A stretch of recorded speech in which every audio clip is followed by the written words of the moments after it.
నమస్కారం కిరణ్ టీవీ భక్తి ప్రేక్షకులకి స్వాగతం. నేను మీ గాయత్రి. ప్రస్తుతం మనతో పాటు సుప్రసిద్ధ జ్యోతిష్య వాస్తు పండితులు బ్రహ్మశ్రీ డాక్టర్ నాయకంటి మల్లికార్జున శర్మ గారు. వారితో మాట్లాడదాం. నమస్కారం. నమస్కారం అమ్మా.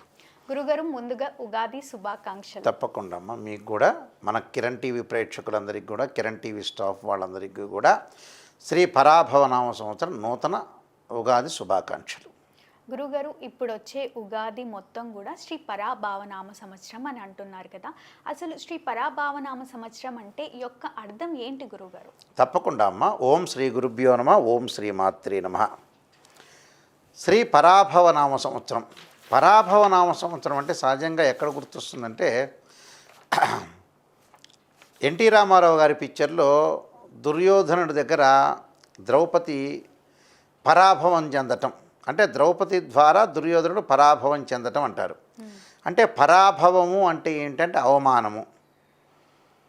అంటే దుర్యోధనుడు చెబుతాడు ద్రౌపది నన్ను పరాభవించింది అని. అంటే పాత సినిమాల్లో ఇవన్నీ కూడా ఓల్డ్ సినిమాల్లో ఉంటాయి. పరాభవం అంటే ఏంటంటే జీవితంలో అనేకమైన మార్పులు, పరిణామాలు, అవమానాలు, అనుమానాలు, గత అనుభవాలను దృష్టిలో పెట్టుకునే నామ సంవత్సరమే శ్రీ పరాభవనామ సంవత్సరం అంటారు. అంటే పరాభవించటము అంటే ఏమిటంటే అవమానించటము. జీవితంలో అనేక మార్పులు, అనేక ఒడిదుడుకులు, గత కాలంలో ఉండే ఎక్స్పీరియన్సు, అంటే గత అనుభవాలు. అంటే మనం ఏదైతే చేస్తామో ఆ అనుభవాలు మనల్ని ఎవరైతే అవమానిస్తారో, అనుమానిస్తారో అలాంటి వాళ్ళని మనం గుర్తుపెట్టుకోవాల్సినది, అంటే గుర్తుపెట్టుకోవాల్సిన అవసరం అనేది ఉంటుంది. అంటే పరాభవించటం అంటే అవమానించటము, సింపుల్గా చెప్పాలంటే. అంటే ఈ పరాభవించటంలో శ్రీ పరాభవనామ సంవత్సరంలో ప్రత్యేకంగా ఎలాంటి అనుమానాలు, అవమానాలు, జీవితంలో అనూహ్యమైన మార్పులు, పరిణామాలు అనే విషయాన్ని పరాభవం అంటారు. అంటే పరాభవనామ సంవత్సరం యొక్క అర్థమే అది. అంటే అనేక మార్పులు చోటు చేసుకుంటాయి లైఫ్లో, అనేక అవమానాలు, గతంలో ఉండే ఎక్స్పీరియన్స్, అనుభవము. పరాభవం చెందటం అంటారు సాధారణంగా. పరాభవం చెందటం అంటే అదే అవమానించటం, నన్ను కించపరచటము, నన్ను వేరే రకంగా చూడటము, హింస పెట్టటము, రకరకాల అవమానాలు, అంటే క్రిటిసైజెస్. దాన్ని శ్రీ పరాభవనామ సంవత్సరం అంటాం. అంటే దాని యొక్క అర్థమే అది. శ్రీ పరాభవనామ సంవత్సరంలో మనం కొంత జాగ్రత్తగా ఉండాలి, మెడుకోలు ఉండాలి. అనేకమైన పరిణామాల విషయంలో కూడా కొద్దిగా తొందరపాటు పడకుండా ఆచితూచి అడుగు వేసి ముందుకు వెళ్ళాలని అర్థం. అది పరాభవనామ సంవత్సరం. గురుగారు, శ్రీ పరాభవనామ సంవత్సరంలో ధనుసు రాశి వారికి ఆదాయము, వ్యయము, రాజ్యపూజ్యము, అవమానాలు ఇవన్నీ కూడా ఎలా ఉండబోతున్నాయి? ఎలాంటి జాగ్రత్తలు పాటించమంటారు? తప్పకుండా అమ్మ. ధనుసు రాశి వాళ్ళకి 14 ఆదాయం, 11 ఖర్చు ఉంటుంది, 5 గౌరవం, 6 అవమానంగా ఉంటుంది. అంటే ఇవన్నీ కూడా ఇప్పుడు 5 గౌరవం, 6 అవమానంగా ఉంటాం, 14 ఆదాయం, 11 ఖర్చుగా ఉంటుంది. అంటే ఆదాయం పరంగా అనుకూలంగా ఉంటుంది. అంటే ధనుసు రాశి వాళ్ళకి మూలా నక్షత్రం, మూల, పూర్వాషాఢ, ఉత్తరాషాఢ నక్షత్రంలో జన్మించిన వాళ్ళందరూ కూడా ధనుసు రాశి. అంటే మూల 1, 2, 3, 4 పాదాలు, పూర్వాషాఢ 1, 2, 3, 4 పాదాలు, ఉత్తరాషాఢ నక్షత్రం 1వ పాదం కలిపి ధనుస్సు రాశి అవుతుంది. అంటే ఈ ధనుస్సు రాశి వాళ్ళకి ఏమిటి, ఎలా ఉండబోతుంది అని అంటే గ్రహగమన గతుల్ని మనం ముందుగా చూడాలి. అంటే గ్రహాల యొక్క సంచారం ఏ విధంగా ఉంటే అలాంటి ఫలితాలే వస్తాయి నిజంగా. ఓకే, మళ్ళీ గ్రహగమన గతులు ఎలా ఉండబోతున్నాయి? ఆ గ్రహాలు ఎక్కడ ఉన్నాయి అనేది కూడా మనం చూడాలి. ఎప్పుడైనా జ్యోతిష్యం చెప్పేటప్పుడు గ్రహాల యొక్క సంచారాన్ని చూసే చెప్పాలి. గ్రహాలు ఎక్కడ ఉండడం అంటే గురుగారు? ఎక్కడంటే ఏ రాశుల్లో ఉంటాయి. అంటే మనకి 12 రాశులు ఉంటాయి కదా, ఆ రాశుల్లో ఒక్కొక్క గ్రహం ఒక్కొక్క రాశిలో ఉంటాడు. ఆ రాశుల్లో మార్పు జరగటం వల్ల మన ఫలితాలు మారిపోతాయి, విభిన్నంగా ఉంటాయి. అయితే ధనుస్సు రాశి ఏమిటంటే రాశ్యాధిపతి, చతుర్థాధిపతి అయిన గురువు జూన్ 2 వరకు సప్తమంలో ఉంటాడు. సప్తమంలో ఉంటే జూన్ 2 లోపల వివాహాది శుభ కార్యక్రమాలు, అలానే అబ్బాయిలకు కానీ అమ్మాయిలకు కానీ వివాహాలు జరిగే అవకాశాలు ఉండటం, అలానే భార్యాభర్తల మధ్యలో విరోధ భావాలు కలిగిన వాళ్ళు చాలామంది ఉంటారు. ఏదో రకమైన డిస్ప్యూట్స్, అంటే ఫైనాన్షియల్ పరంగా గ్రోత్ అనుకోవచ్చు, రకరకాల విషయాలు ఉంటాయి. అలాంటి వాళ్ళందరూ కూడా ఒక అండర్స్టాండింగ్ వచ్చే అవకాశాలు ఎక్కువ ఉంటాయి. అంటే భార్యాభర్తలు కలిసే అవకాశాలు ఎక్కువ ఉంటాయి. సఖ్యత, అంటే లాంగ్ రన్లో ట్రావెల్ చేయాల్సిన వ్యక్తులు ఎవరంటే వైఫ్ అండ్ హస్బెండే. అవును, అంతే. వైఫ్ అండ్ హస్బెండ్ యొక్క సఖ్యత బాగా పెరుగుతుంటుంది. అంటే అది మంచి పరిణామమే, సుపరిణామం. వివాహ శుభ కార్యక్రమాల్లో పాల్గొంటారు, ఉపనయన సంస్కారాల్లో, గృహారంభాల్లో, గృహప్రవేశాల్లో, ఇలాంటి వాటిలన్నింటిలో కూడా పాల్గొంటారు. అంటే బలం కూడా పెరుగుతుంది. అంటే నేను చేయగలను అంటే వ్యక్తిత్వం యొక్క నిర్ణయాలు పెరగటం ఒకటి, యశస్సు ఒకటి, కీర్తి ప్రతిష్టలు కూడా బాగా పెరిగే అవకాశాలు ఎక్కువ ఉంటాయి. వాహన ప్రాప్తి కలుగుతుంది. అంటే వాహనాలు కొనుగోలు చేయటం, ప్రాథమిక విద్య అలాంటి 10th క్లాస్ వరకు ఉన్న విద్య ఎవరైతే చదువుతున్నారో వాళ్ళందరికీ కూడా బాగుంటుంది. అంటే 10th క్లాస్ వరకు ఉండే విద్య అంటే ప్రాథమిక విద్య అంటారు మనం. అంటే చిన్నప్పుడు స్కూల్కి వెళ్ళటం అని అర్థం. అలాంటి వ్యక్తులకు కూడా పోటీ వాళ్ళు వేరే వ్యాపకాలన్నీ తగ్గించుకొని ఎడ్యుకేషన్ సెక్టార్ పరంగా ముందుకు వెళ్తారు. అంటే ఎడ్యుకేషన్ పరంగా అనుకూలంగా ఉండే అవకాశాలు ఎక్కువ ఉంటాయి. అందువల్ల వివాహ శుభ కార్యక్రమాల నిర్వహణ, అన్యోన్యమైన దాంపత్యము, అన్యోన్యంగా ఉండటము, లైఫ్ స్టైల్ని మార్చుకునే అవకాశాలు ఎక్కువ ఉంటాయి. ఎందుకంటే జీవితంలో ఎప్పుడు కూడా ఏ మనిషి కూడా ఎక్కువ కాలం బతికేది ఏమీ లేదు. ఒకవేళ భార్య ఒక మాట అన్నా భర్త అర్థం చేసుకోవాలి, భర్త ఒక మాట అన్నా భార్య అర్థం చేసుకోవాలి. ఏముందిలే, ఇప్పుడు బయట వాళ్ళు ఎవడో తిడతాడు, తిట్టే బదులు ఒక భార్య అన్నదో లేదా భర్త భార్య అంటే అర్థం చేసుకుని ముందుకెళ్ళాలిగా.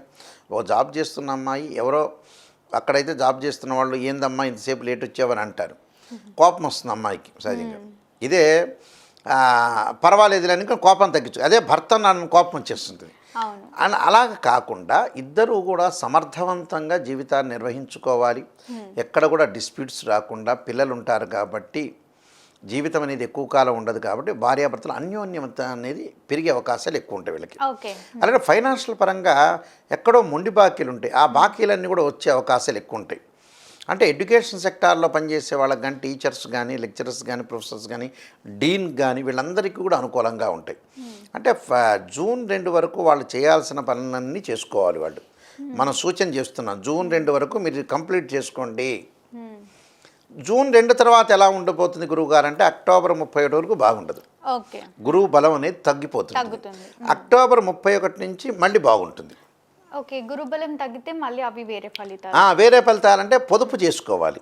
జూన్ 2 నుంచి అక్టోబర్ 31 వరకు పొదుపు చేయటం, అధిక వృధా భ్రమణాలు అంటే వృధా ప్రయాణాలు చేయటం, అనవసరమైన ఖర్చులు పెరిగే అవకాశాలు ఎక్కువ ఉంటాయి. అంటే ఖర్చులు అనేది తగ్గించుకోవాలి. అంటే ఖర్చులు ఎప్పుడంటే ఇప్పుడు 14, 11 ఎంత ఉంది, 3 ఉంది. అంటే 14 రూపాయలు వస్తే 11 రూపాయలు ఖర్చు పెడతామని అర్థం. అంటే ఆ మూడిట్లో బ్యాలెన్స్ అనేది చాలా డిఫరెన్స్ తక్కువ ఉంది. ఆ డిఫరెన్స్ తక్కువ ఉండడానికి కారణం ఏంటంటే నేను చెప్పిన అక్టోబర్ 2 దగ్గర నుంచి జూన్ 2 దగ్గర నుంచి అక్టోబర్ 31 వరకు ఖర్చు చేస్తారని అర్థం. అధిక ఖర్చులు పెరుగుతాయి. అధిక ఖర్చులు పెరిగే అవకాశాలు ఉంటాయి. అనవసరమైన ఖర్చులు, అనవసరంగా ఆరోగ్యపరంగా ఇబ్బందులు కలగకుండా చూసుకోవాలి. హాస్పిటలైజేషన్ కూడా ఎక్కువ ఖర్చు అవుతుంది. అంటే ఆరోగ్యాన్ని కూడా కాపాడుకోండి అని అర్థం.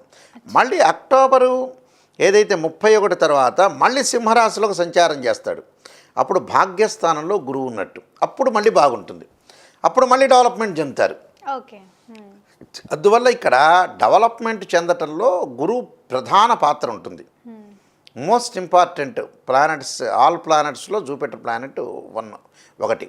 అయితే ఇక్కడ గురువు యొక్క బలం అనేది పెరగటం వల్ల ఉద్యోగస్తులకి మంచి రాబడి పెరగటం ఒకటి, ఇన్కమ్ ఒకటి, ఇంక్రిమెంటు ఇంప్రూవ్మెంటు రావటం ఒకటి. అలా నిరుద్యోగులకు ఏదైతే ఆశిస్తున్నారో అన్ఎంప్లాయ్మెంట్, వాళ్ళు ఏదైతే ఎక్స్పెక్ట్ చేయని ఉద్యోగం వచ్చే అవకాశాలు ఉంటాయి, ఎక్స్పెక్ట్ చేయని ఎర్నింగ్ వచ్చే అవకాశాలు ఉంటాయి, సంపాదన బాగా పెరుగుతుంది. ఆర్థిక పరంగా ఉండే లావాదేవీల్లో, క్రయ విక్రయాల్లో కూడా బాగుంటుంది. వ్యాపారస్తులకు కూడా క్రయ విక్రయాల్లో చాలా బాగుంటుంది. అదొకటి. తర్వాత వచ్చేటప్పటికల్లా శని యొక్క బలాన్ని మనం చూద్దాం. ఈ రాశి వాళ్ళకి శని యొక్క బలం చతుర్థంలో ఉంటాడు. చతుర్థంలో ఎప్పటి వరకు ఉంటాడు? జూలై 25 వరకు ఉంటారు. అంటే వాహన ప్రమాదాలు జరగకుండా చూసుకోండి, హాస్పిటల్కి వెళ్లకుండా చూసుకోండి, దీర్ఘకాలిక వ్యాధులు ఉన్న వ్యక్తులు జాగ్రత్త పడండి. మళ్ళీ శని ఎప్పుడు మారుతాడు? మళ్ళీ జూలై 25వ తారీఖు తర్వాత శని మారుతాడు. అంటే డిసెంబర్ 10వ తారీఖు వరకు మారుతాడు. డిసెంబర్ 10 వరకు కూడా వక్రగతిలో ఉంటాడు. వక్రగతిలో రాగానే తృతీయ స్థానం యొక్క ఫలితం పడుతుంది, వెనక స్థానం యొక్క ఫలితం వస్తుంది. ధనధాన్య వృద్ధి, ఆర్థిక పరంగా బాగుంటాడు, ఫైనాన్షియల్ పరంగా డెవలప్మెంట్ ఉండే అవకాశాలు ఎక్కువ ఉంటాయి. అంటే ఆర్థిక పరంగా ముందుకు వెళ్ళే అవకాశాలు ఎక్కువ ఉంటాయి. అంటే ఇక్కడ గురువు ఎక్కడైతే బాగలేదో జూన్ 2 దగ్గర నుంచి వీళ్ళకి జూన్ 2 దగ్గర నుంచి అక్టోబర్ 31 వరకు బాగలేదో ఆ మధ్యకాలాన్ని శని అనుకూలిస్తాడు. అంటే ఫైనాన్షియల్ పరంగా గ్రోత్ అనేది చూపిస్తుంటాడు. శని. అంటే ఖర్చు ఒక చోట జరుగుతుంటే శని తగ్గించుకుంటూ వస్తాడు. అంటే 100 రూపాయలు అయ్యే ఖర్చుని 50 రూపాయలు తగ్గిస్తాడు శని యొక్క బలం వల్ల. అంటే ఒక గ్రహం ఖర్చు చేస్తూ ఉందంటే ఇంకో గ్రహం ఏం చేస్తుందంటే కొంచెం తగ్గిస్తూ ఉంటుంది, అనుకూలంగా ఉంటుంది. అలా పాజిటివ్నెస్ అనేది వస్తుంటుంది. కాబట్టి ఇక్కడ శని యొక్క బలం వల్ల కూడా నూతన వ్యాపారాలు ప్రారంభం చేస్తాడు. ఆ వ్యాపారానికి నిష్ణాతులైన వ్యక్తులు ఉంటారు, అంటే ఎమినెంట్ పర్సన్స్ ఉంటారు.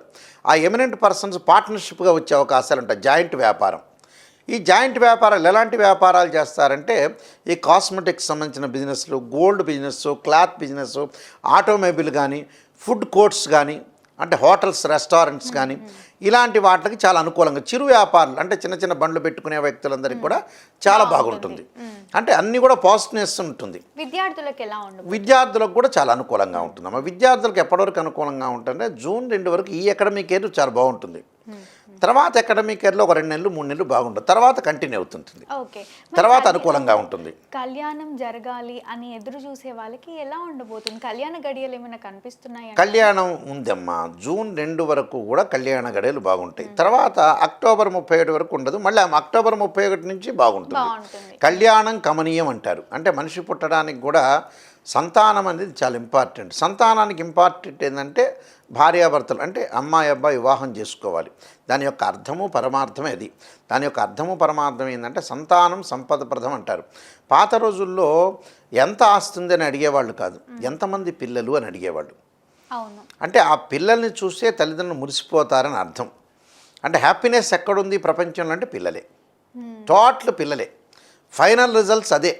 భగవంతుడు ఉన్నాడో లేడో మనం చూడలేదు, కానీ భగవంతుడు ఆరాధన అవసరం. ఇక్కడ పిల్లలు కూడా అంటే చెరి సమానంగా పెట్టచ్చు అని అర్థం. అలాగా వివాహాలు జరిగే అవకాశాలు బాగా ఎక్కువ ఉంటాయి. లవ్ మ్యారేజెస్ కూడా జరుగుతాయి ఇక్కడ. అంటే లవ్ మ్యారేజ్ అంటే inter caste marriage, love marriage జరిగే అవకాశాలు ఉంటాయి. వాళ్ళు కూడా హ్యాపీగా ఉండే అవకాశాలు ఖచ్చితంగా ఉంటాయి.